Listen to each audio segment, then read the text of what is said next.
Good evening, everybody. Today is March 16th, 2025. It is a Sunday, and it has actually been a very, very solid Sunday. Cool, I thought so. The wife. Yeah, Sunday's been really, really solid. How did it start? What did I do first thing? When did I wake up? That's a good question. I think I got out of bed at 11 because Anna's brother Daniel had called her and was like, "Hey, come over, help me with this."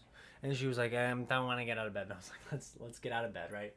So she goes and does that. I got up and did some yard work. I did like an hour of yard work till probably like I think it was about 12. So probably hour 45 minutes of yard work. And I've been wearing my gardening clothes all day, dude. Like I felt kind of bad about it going out in public like that. But like one thing I've noticed and this will probably tie into my daily thought basically, but like doing the yard work really grounds me, and it gives me a chance to like put on a YouTube video about something that I'm interested in, like economic, geopolitical, nationwide political, other things that interest me, and I can just sit there and listen to thoughts and like inspire thoughts in myself. So today I put on a video from Gary's Economics talking about wealth inequality and taxes, and I was like sitting there and I was like, dude, I just want to talk with somebody about this. Right, so I stopped doing yard work at like 12, and I called my buddy Josue, and he didn't answer, and I was like, okay, I'll call my other friend, and I was like, wait, I should call Anthony because Anthony is doing accounting, and I'm curious like what his thoughts would be, and I want to make a video talking and showing like what it would look like to actually properly tax the wealthy, and how it would circulate the money back through society, right? And so I called Anthony and I was like, and he was just like, yeah, man. And I was like, what kind of like graphs would you use? And he was like, well, you can't really use a pie chart because that's like comparisons. Like you could try to use like a before and after, but those are only projected; they're not guaranteed. You could use like a bar chart or like dotted line charts and show things. And I was like, yeah. We like got super deep talking about wealth inequality and his thoughts and like the type of media he witnesses and all these things. And I was like, yeah, man, super cool, super interesting conversation. And I was like, okay, I'll get back to you, right? And so I hung up on Anthony. We got done talking, and then Anna and I went and watched some Vampire Diaries, and then Josue called back at like 1, and so me and Josue had a good conversation just about like life, the next 10 years, the next 5 to 10 years, like how things are actually going to be, like how you would combat wealth inequality, how wealth inequality got so bad, like what are the things they put in place that allow, because like the rich aren't rich because they make a bunch of money. Like they do have a lot of taxes, but it's tax loopholes, right? So it's your inheritance, it's your inheritance, it's your capital gains, like there are loopholes that even I don't know about, like I'm just not versed enough in it to patch them. And so like that's the issue that we talked about a lot. And I was like, no, dude, exactly. And then I was like, at the very end of the call, I was like, hey, man, speaking about like helping each other and like sticking together in communities. Me and my wife are starting a garden. Do you have any interest in like helping out? And you'll be paid like once we start harvesting fruits and vegetables. Like you can come and just get some. And he was like, dude, I'd love to. And I was like, good, bro, good, because like things are gonna get hard, and I would like to be able to eat, right? And so and he's gonna come over on Tuesday after work. Like I'm gonna go pick him up as long as our schedules don't conflict with us seeing Roman, and then I'm gonna go pick him up, and then he's gonna come over and garden after he gets off work at 6:30. So we'll probably have 6:30 to dark, 8 or 9 probably, and just be sitting there just talking about gardening, like what the vision is, what the plan is, when things are supposed to happen, and then so that'll be really really good. And it was nice to just have a really good conversation with Josue. Like it was super cool, and I loved that I could have like intentionally driven conversations with people, and it's not just calling me like, "Hey man, how's life?" And it's like, no, dude, I have a thought. I really want to get your opinion on it. What do you think? And it's like, how do we incite our generation to vote? Like, how do we get people out there doing things? How do we get people offline into the real world and grounding themselves so they feel like a person and a member of society and know that what they do actually impacts the society, even if it's just how the society is viewed, right? And I'm sitting here going this fast, and they're like, yeah, man, you got this. And I was like, okay, dude, sick. Like, if you guys believe in me, I got it, right? So, yeah, super solid day. And then, yeah, got done talking to Josue, and then Anna was on the phone. So what did I do? Oh yeah, Jeffrey said, "Hey man," like he called me. I was like, "Hey man, am I still good to come over?" I was like, "Yeah, dude, do it." And he was like, "Yeah, I'll be over in like 10 minutes, right?" So he comes over, and we're taking a look at the car, And it's really interesting. The car has a bigger issue than I might have realized, in the sense that the engine, like the place where you put oil in, like the oil cap or whatever you pour oil into, we like ran the car. It was overheating, right? And so I thought there was an issue, like a burst pipe that was like spewing whatever, right? So there's a coolant issue, and he was like, "You just need to put more coolant. Like your coolant's leaking. You just need to put more coolant in." I was like, "Okay, cool." And so as we're doing it, he like takes the oil cap off the engine, and it's like overheating, like it is max heat. And then he's like looking at it, he goes, "Oh shit, dude, turn the car off." And, so I turned the car off, and he's like, "Dude, you have steam coming out of your oil cap." And I was like, "Oh, is that bad?" And he goes, "Dude, you're not supposed to have fluid in there. Like, that's really bad." He was like, "It could be a piston ring. It could be a couple different things." He was like, "Dude, that's really bad. Like, you might need a new engine." And I was like, "Okay, like realistically, the car obviously runs. What does it look like?" And he was like, "Well, it looks like it's on a timer. Like you're heading to the grave right now." And I was like, "Okay." And then as we were heating up the car, just heating up the engine so we could see where the leak was, it does this idle revving that he said is probably just a timing issue, because I put new spark plug wires on it, and I think that's the main issue, is that they're like different lengths. So they're plugged into the exact same, like what are they? Well, I guess they're cylinders into the spark plugs, like the same things that the original spark plugs were put into, spark wires. But one of the spark plug wires was broken, right? So I replaced all four of them, but they're different lengths, and I don't know if that has any impact on it. So it kind of is this thing where it's like in park, as it's like probably a fourth heated up, it'll start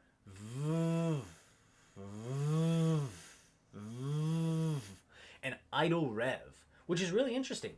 Like he was like, "I've never seen that before. I didn't know cars did that." I was like, right? And so it's like idle revving and idle RPMs. So it's literally going from like one RPMs to two, and like flux like vroom, vroom, vroom. And I'm like, it's not like detrimental, and it only happens in park, but it is weird. Like that's weird, and I don't know why. So there's that. He recommended that for this season, because it's not like getting down to freezing anymore, instead of using coolant, I can just put water in my coolant system and like fill it up all the way. And then you'll obviously, if it's just coolant leaking, it's just water, right? So I was like, "Okay, cool." And it won't matter that it's like mixing with the coolants in there. He was like, "Nah, dude, you're good." And I was like, "Okay, sick." Like just wanted to make sure on that. And then so I was like, "Yeah, man." We like got done. And he was like, "Okay, cool." And he like showed me a video of one of the cars they worked on, like backfiring, like actual backfiring. I was like, "Oh damn, bro." And then I went back and showed him the garden. And I was like, "Yeah, these things are happening." And then we got talking, or I got talking, because I'm a yapper, about like political things. And I was just like, "Yeah, man, if we tax the rich, like this." And he was like, "Yeah, man, like, I'm a conservative." I was like, "Oh yeah, dude, we're from Idaho. Like we're both conservatives. Like we are both conservatives." And he's like, "Yeah, dude, honestly, if you guys had a different slogan instead of just tax the rich, because everyone just talks about tax the rich." And I'm like, dude, I don't know how else to frame it, but like if a actually rich person came up to me and was like, "Hey man, I make $10 million a year. I pay $1 million in taxes, even with all the loopholes I use, even with all the tax cuts I get. Like I still pay $1 million in taxes every year, and you want to raise my taxes?" And I'm sitting to go, "Dude, Jeffrey, like I don't know how to explain to you. That man who's making $10 million a year does not make enough money to fall in the crosshair of the people that I'm targeting with tax the rich." Like when I say rich, I mean ultra wealthy. Like you own more than 1,000 people could make in a lifetime. And I'm like, dude, like you saw the presidential thing, like the four tech billionaires, Zuckerberg, Elon Musk, Bezos, and the YouTube guy. Ironic, I'm on YouTube. Sitting there combined, that room is worth $1 trillion. Like there's $1 trillion of net worth in the room because they're there at Donald Trump's inauguration, right? So I'm sitting there and I'm like, those people fall in the crosshairs. But that's four people out of 30,000.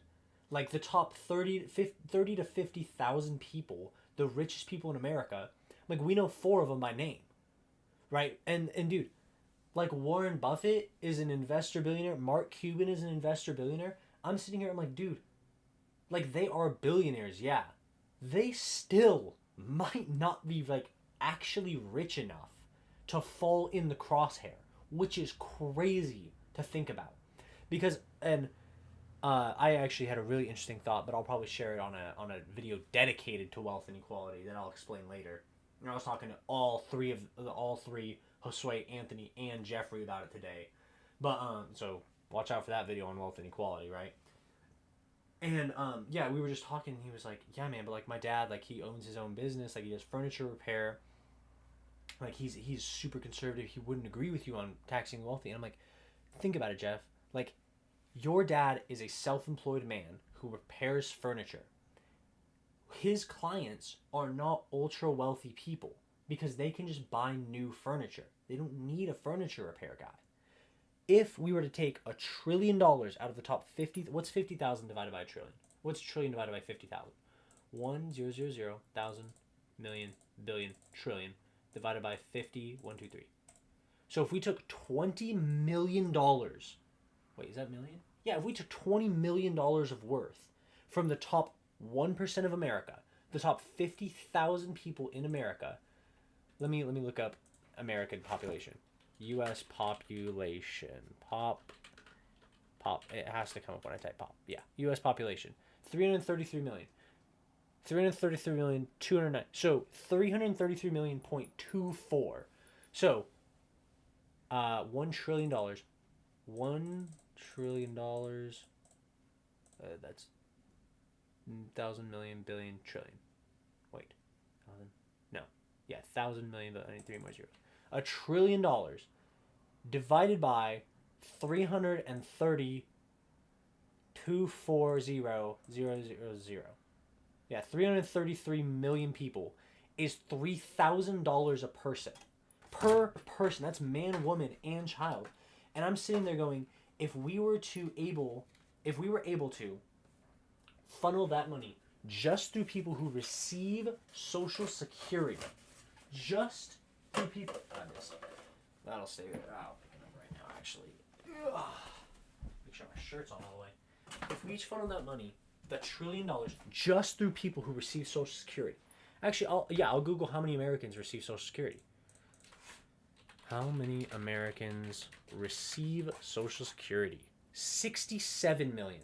So it's more like 15,000 because it's a fifth of 300 million, right? So a fifth of Americans receive Social Security. If we took $1 trillion, 20 million from the top 50,000 richest people, and gave everyone who receives Social Security $15,000, right? Where is that money going to go?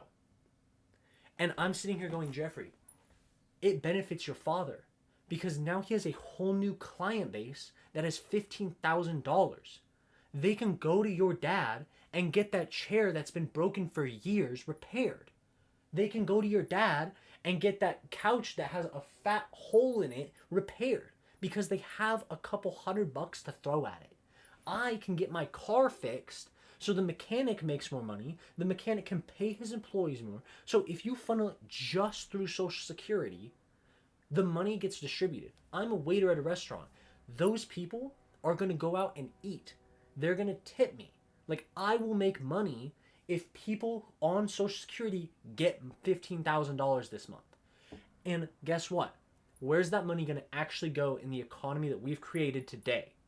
It's going to flow upwards, as it always does. When the COVID stimulus check happened, 50% of all of that went to corporate profits, right? Like, it stimulated the top 1%.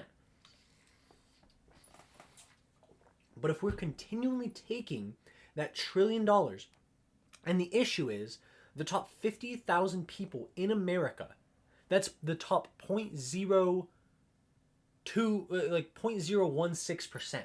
The 0.016% of America, the top 50,000 people. Right, wait, let me do 50,000. 50,000 divided by 333 290,000. 300 million equals. Yeah, the top 0.015%. Like, dude, wait, no, minus 4. 1, 2, 3, 4. 1, 5, 1. 0.0015, dude. This isn't even the top 1%. This is the 0.0015% of people. They make millions a month. Millions per month. These are ultra wealthy billionaires, dude. If we were able to take $20 million from each of them every single month, which is more than they make, right? Or even if you want to do it a year, that's an extra $1,000 a month for people. So it flows back into Social Security. People make that money, they spend that money, it goes back up the totem pole and is redistributed. Because that's how the society should be. And all my friends that I called today, I asked them, how would you show that when you tax the top 1% and put the money on the bottom, it'll flow back up to be re-taxed? So you get to a point where you have this flow of society where every working man and woman has the chance to gain value, gain wealth, and let wealth flow back up to be redistributed. These people, these 50,000 people that I'm referring to, the top 0.0015%, it's crazy to think their lifestyles would not change. They would not dress any worse. They would not eat any worse. They would not be impoverished in the slightest after losing $20 million a year. $20 million. Like, that is an unfathomable number. Unfathomable. Like, that's as much money as the median person makes times 5,000. Let me see. 40,000 times 5,000.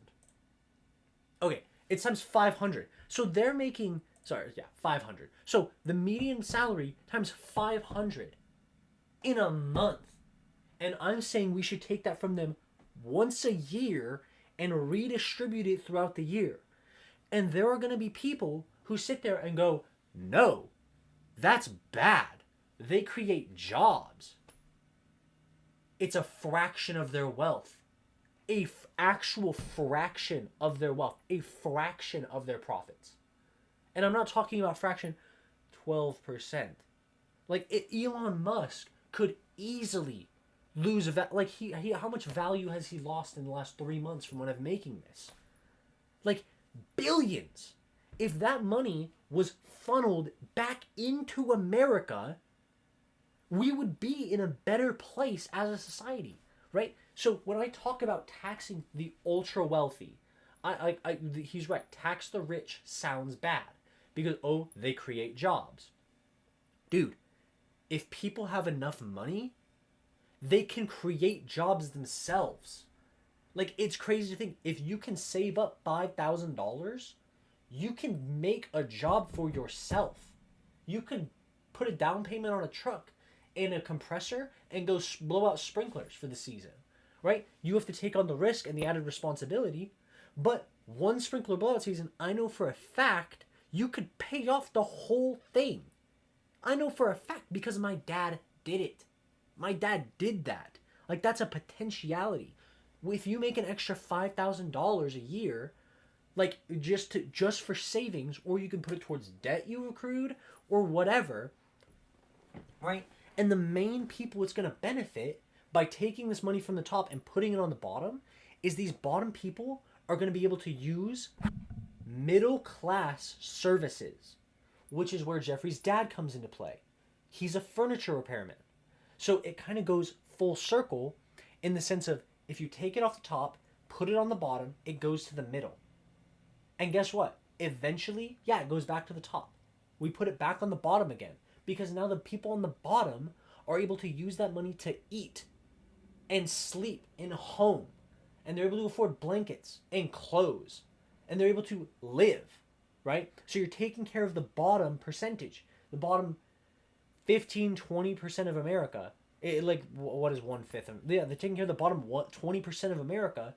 They are going to now stimulate the economy because they can afford to, because they can go out to eat now. They don't have to just go to the grocery store.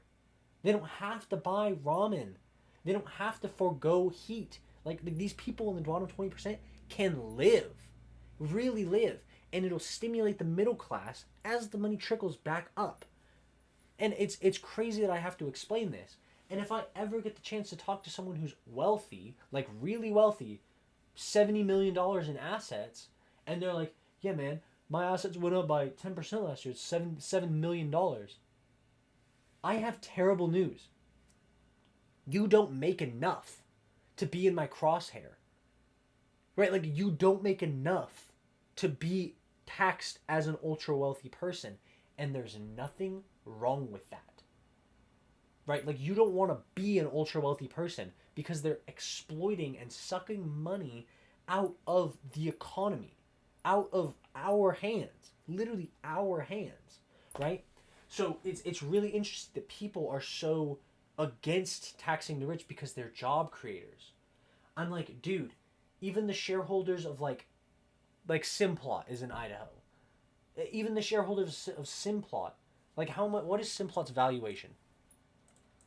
What is Simplot's valuation as a company? As a company. The company's annual revenues... Dude, this AI thing is so terrible. So terrible. Its estimated net worth is at least $2 million. It has 13,000 employees. Like, yeah, dude, of course. Obviously. The estimated net worth is $2 million. That's so ridiculous. Semi-LEDs. Let's see if we can actually find something true. $75K in revenue per employee. Company annual revenue is $7.5 million. I don't believe that. The company's annual revenues are over $500 million. Yeah, let's go to Forbes. J.R. Simplot, Boise, Idaho. Large employer, very nice. Doesn't have anything here. That's crazy. Okay. Basically, Simplot's a huge company. If you are a mega shareholder in Simplot, you've been tenured there for 40 years, you have a contract, you have tons of shares in Simplot, you are not even close to the crosshair yet. Like, you are not an owner. If you own less than 5 businesses, and you have stake in less than 5 businesses, you are not in the crosshair yet. Like, I don't know how to explain to people who aren't millionaires that they're not millionaires. And they're not even close to the billionaires that I'm targeting. Like, dude, I literally had to ask Jeffrey. I'm like, bro, I'll say it to his dad too. When we talk about taxing the rich and you say, I don't want to tax the rich, I'll ask you the question that I'll ask everyone else. Why don't you want to be richer? Because taxing that $1 trillion from the top 50,000 people and flooding it back into the economy will make the middle class grow. Because more people are going to want more things, more people are going to be able to afford more things, and when that money finally does trickle back up to the top, everyone buys all their stuff on Amazon, everyone buys all their stuff at Walmart, everyone buys all their stuff at Facebook, everyone buys all their stuff from Google, whatever it is, it'll get taxed again and go back to the bottom. And guess what? The middle class will grow further.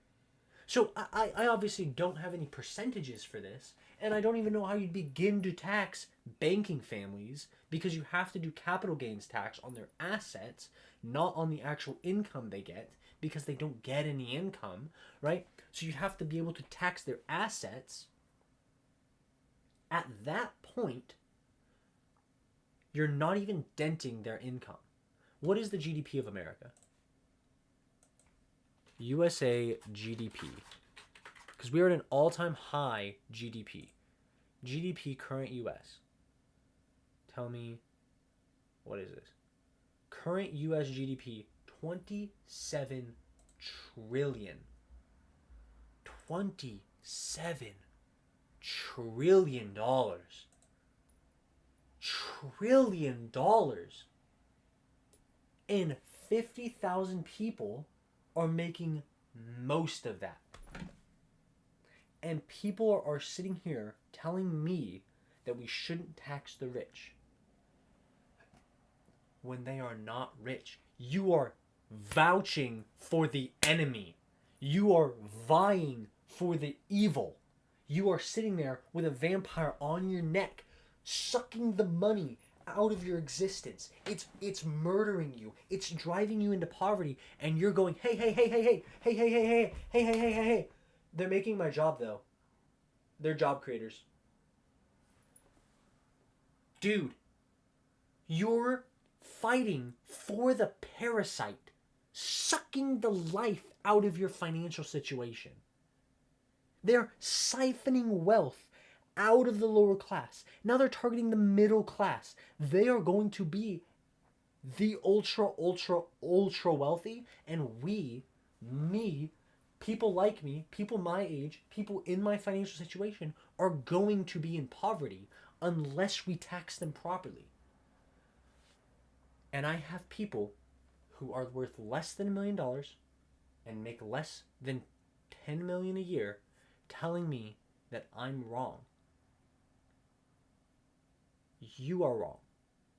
And I don't have any other way to tell you that. You are incorrect if you believe that taxing the rich is not the way to go. And I don't mean rich as in wealthy.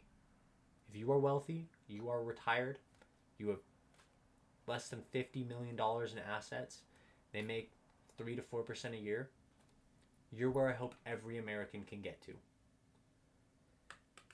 If you are worth more than $400 million and make $40 million a year, you have a right to tell me that I'm wrong, but you have to prove why.